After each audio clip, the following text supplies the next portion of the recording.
wanda yake son wani mutum ko wata mata tana masa yawo da hankali, to ga sirri malam zai bada.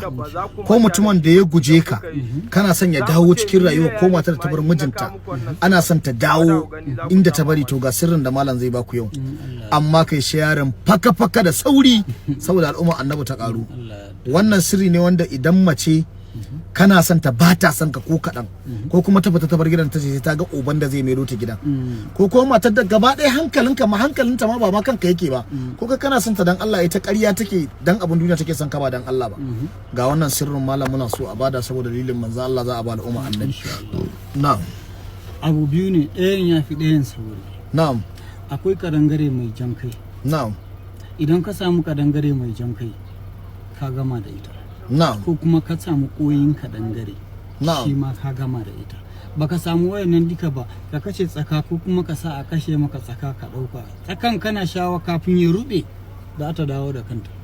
Na'am, kiran sunanta kawai zaka yi, wacce ina so wacce ta dawo da kanta, yanda ta tafi ta dawo da kanta, ka tofa kawai ka binne rami, ta shi ka tafi. Na'am, malam yace za a samu tsaka. Duk matar da ta bar gida ko yaron da ya bar gida kana so ya dawo ko da tsiya ko da arziki, malam Muhammad ya ce kawai ka kashe tsaka. Kana kashe tsaka ka kira sunan mutumin nan, ka tofa a jikin tsakar, kai rami ka binne, ka ce yinda wanci ta tafi ta dawo da kanta, za ta dawo da tsiya ba ma da arziki, kafin tsakan nan ya rube. A rami za ta dawo da kanta. Na'am, sai kuma ka samu dodon koɗi. Na'am, dodon koɗi. Na'am, bismillah za ka rubuta jikin dodon, ai mimun din za ka saka sunan matar. Na'am, kar ka sa sunan ka ciki ba, sunan matar za ka saka, sai ka kona dodon koɗi. Idan ya zamo toka a dan daka shi, in ya zamo gari ka sa turare ka ringa shafa. Na'am, kamar ta haukace za ta ji. Na'am, ko garin da kuke ba ɗaya ba kwata-kwata za ta dawo. Na'am, ka ji abin da aka faɗa ma? Ka ɗauka ka jaraba. Sai na kadangare da kace mai jan kai. Na kadangare mai jan kai, idan an samu kadangare mai jan kai za a ɗauki gelan kadangare